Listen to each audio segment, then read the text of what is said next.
এরকম বলেন না? এই বলেন, এটা 1 নম্বর। 1 নম্বর। এই কি বলবো?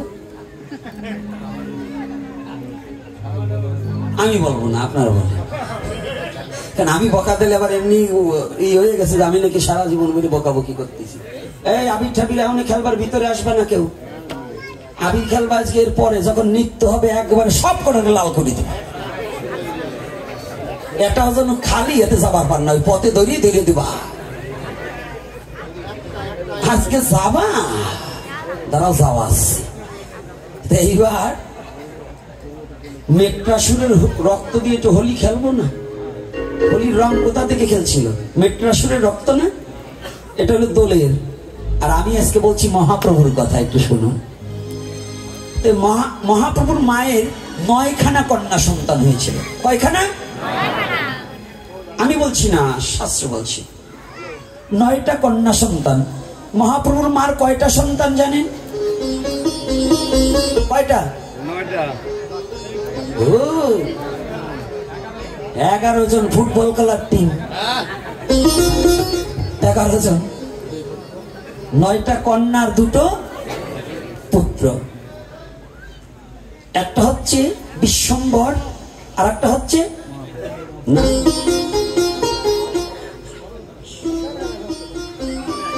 বিশ্বরূপ। বড় হচ্ছে বিশ্বরূপ, আর বিশ্বম্বর হচ্ছে নিমাইয়ের এক নাম। বুঝতে পারছেন না? ওরে বাবা, প্রতিটা নামের এক একটা তাৎপর্য আছে। বিশ্বম্বর আর বিশ্বরূপ, আর 9টা কন্যা সন্তান। তো 9টা কন্যা সন্তান পৃথিবীতে আসা মাত্র কিছু সময় থেকে থেকেই তারা চলে যায়, মারা যায়। তো যে মায়ের পৃথিবীতে 9টা সন্তান হারাতে হয়, সে মায়ের কি আর জীবনে বেঁচে থাকার মতো পরিস্থিতি থাকে? এমনও কোন মা আছে একটা সন্তান হারানোর সাথে সাথে সে পাগল হয়ে যায়, বুক চিরাধন।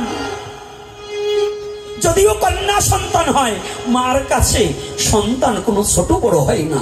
প্রসব যন্ত্রণার সময় ওই পুত্র সন্তান প্রসবেও যেমন যন্ত্রণা, একটা কন্যা সন্তান প্রসবেও তেমনই যন্ত্রণা। মার যন্ত্রণা পুত্র সন্তানের সময় কোনো অংশে কম হয় না। কি কম হয়? কন্যা সন্তান জন্ম দিতে কি কম হয়? সব সন্তান জন্ম দিতে মায়ের যন্ত্রণাই হয়। একে একে 9টা সন্তান চলে গেছে, কন্যা সন্তান। এবার বিশ্বরূপ এসেছে। আপনাদের আছে জানা? বিশ্বরূপ মাকে ফাঁকি দিয়ে চলে গেল। এই বিশ্বরূপ গিয়ে রার দেশে হারাই পণ্ডিতের পুত্র, নাম ছিল কি?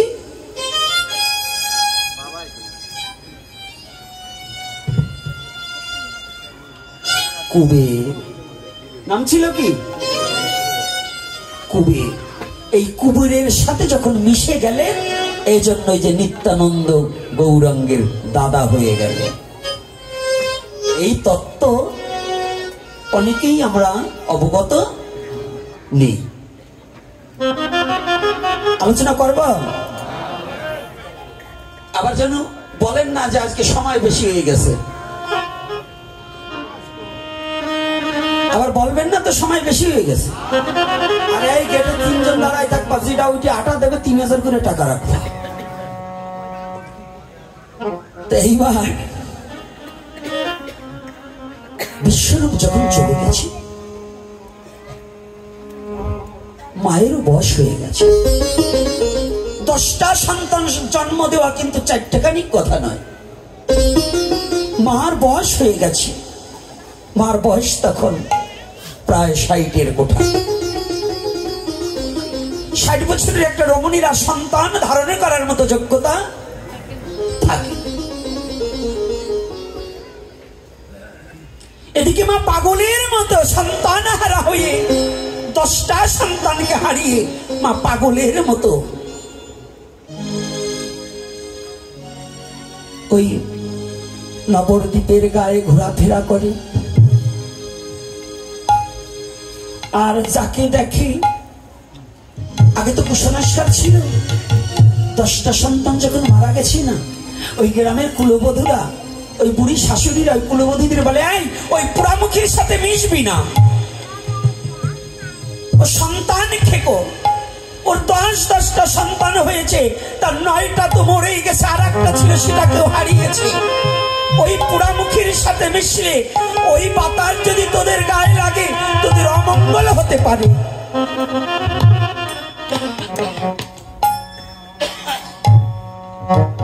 সনাতন ধর্মে তো অনেক কুসংস্কার ছিল, আজও সেই কুসংস্কার গুলো প্রবাহমান চলছে। বৌমার হয় মেয়ে, স্বামী রাগ হয়, আরে গাধা তুই তো বুঝলি না, বীজটা তো ওই মা দেয়নি, বীজটা তো তুই দিয়েছিস, তাহলে দোষ তো প্রথম তোর। কন্যা সন্তান হলে দোষ কার? বাবার নয়? বীজটাকে দিয়েছে, বাবা দিয়েছে না, তাহলে মাকে দোষী করো কেন?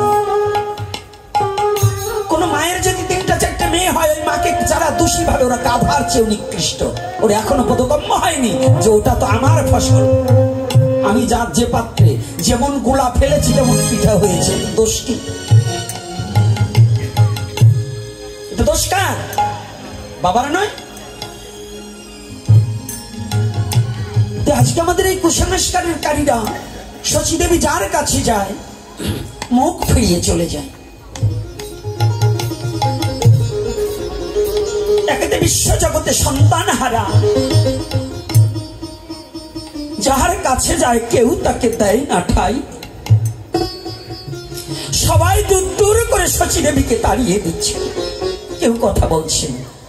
আর শচীদেবীর কুলদেবতা নারায়ণ শিলাকে সানমুখে রেখে একটা তুলসী নারায়ণ শিলার উপরে দিলে 2টি চোখের জলে ভাসছে। নারায়ণ, জীবনে আমি এত বড় পাপ করেছি যে আমি একটু মা ডাক শোনার সৌভাগ্য আমার নেই।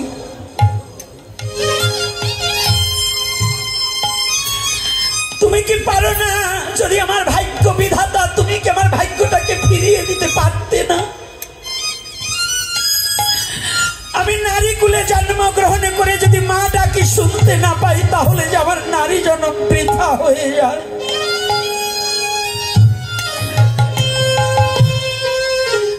ও নারায়ণ, তুমি একটিবার কৃপা করো,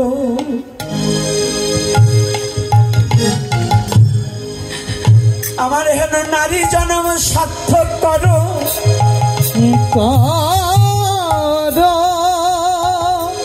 এ জীবনে যদি মা ডাকে শুনিতে নাই বা পারি,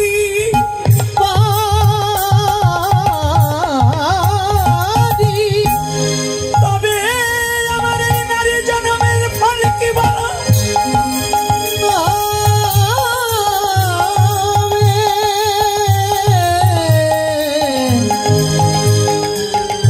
চোখের জলে তুলসী সিক্ত করে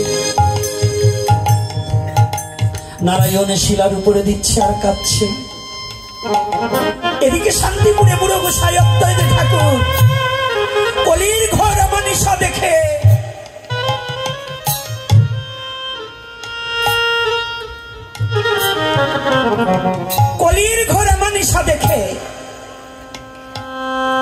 যেমন আমাদের বৃহত্তর ফরিদপুরে, এই বৃহত্তম ফরিদপুরে কেঁদেছিল ওরাকান্দি গায়ে থেকে হরিচাঁদ ঠাকুরের কথা শুনেছেন না? এই হরিচাঁদ ঠাকুরের বাবা যশোমন্ত বৈরাগী, এই যশোমন্ত বৈরাগী সে কেঁদেছিল। কেন কেঁদেছিল? এই জীবের দুঃখ দেখে, তার জন্য না, কেঁদেছিল তার জীবের দুঃখ দেখে, যে প্রভু তুমি কৃপা করে এমন একজন ব্যক্তিকে আমার কাছে দাও যার দ্বারা যেন তোমার এই মধুমাখা হরিনাম বিশ্ব জগতে প্রচার হরিব।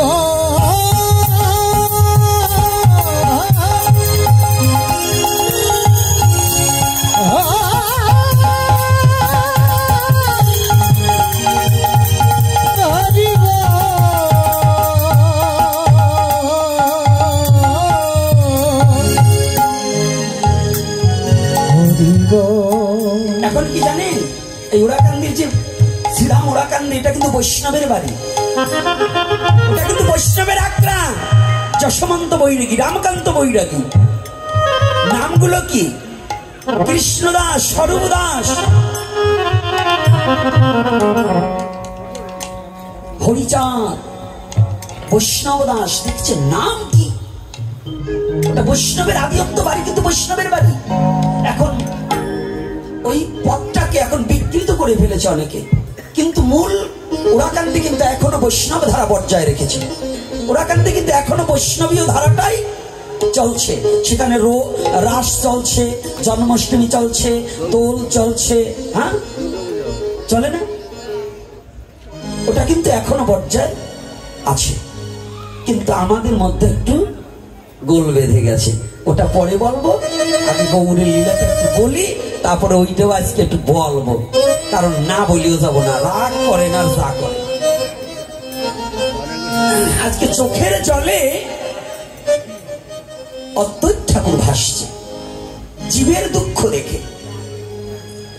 মহাপুরুষ কখনো নিজের কথা ভাবে না, ভগবান কখনো নিজের কথা ভাবে না। ভগবান কার কথা ভাবে? জীবের কথা ভাবে। মহাপুরুষ কার কথা ভাবে? ভক্তের কথা ভাবে। প্রতিটা মহাপুরুষ পৃথিবীতে আসছে কাদের কথা ভেবে? আমার মতো দুরাচারী ব্যক্তিকে মুক্তি দেওয়ার নিমিত্তে সে পৃথিবীতে এসে প্রেম দান করে যেন ভগবত প্রাপ্তি হতে পারে। এজন্যই মহাপুরুষের আবির্ভাব।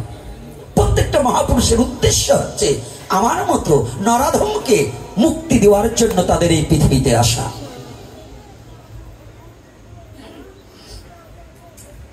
অদ্বৈত ঠাকুর কাঁদছে, প্রভু আমি জানি তুমি আমাকে কথা দিলে, তারপরে তুমি কথা দিলে যে হে ভোলানাথ তুমি যাও,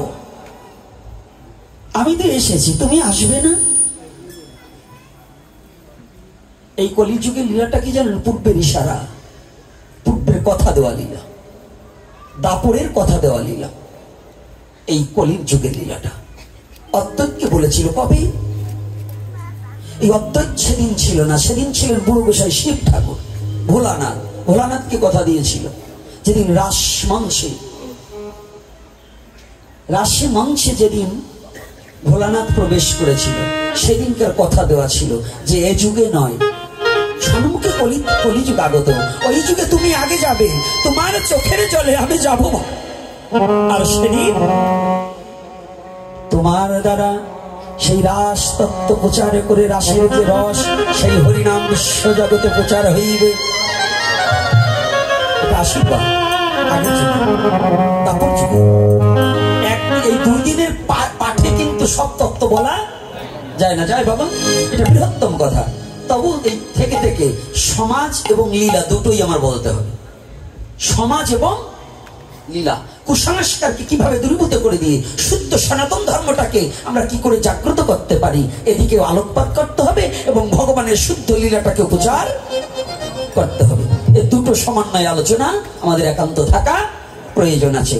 প্রত্যেকটা পাঠকের আমি চরণে হাত রেখে বলতে চাই, আমাদের সনাতনকে, সনাতনের মূল তত্ত্বটাকে প্রত্যেকটা যুব সমাজকে যদি ছড়িয়ে দিতে পারি, তাহলে আমাদের সনাতন ধর্মের যুব সমাজ আর ধ্বংসের পথে যেতে পারে না। যদি এরা সঠিক সনাতনকে বুঝতে পারে, সঠিক সনাতনকে জানতে পারে, তাহলে কি এরা ধ্বংসের পথে যাবে বাবা? কে এরা কি ধর্মান্তরিত হবে? হবে না, যদি প্রকৃত সনাতনটাকে বুঝতে পারে। আর যদি ভেজাল সনাতনকে বুঝতে চায়, ভেজাল সনাতন মানে কি? মন কল্পিত কিছু ব্যক্তিরা আছে, যার যার ব্যক্তিগত মতকে পোষণ করে প্রচার করছে, আসলে মূল তত্ত্ব জানে না। শাস্ত্রে বলছে একটা, ওরা বুঝায় আর একটা। যেমন আমার একটা এপিসোডে একাদশী সম্বন্ধে একটা কথা আছে। এই একাদশী সম্বন্ধে কথাটা বলার পরে আমি বলেছিলাম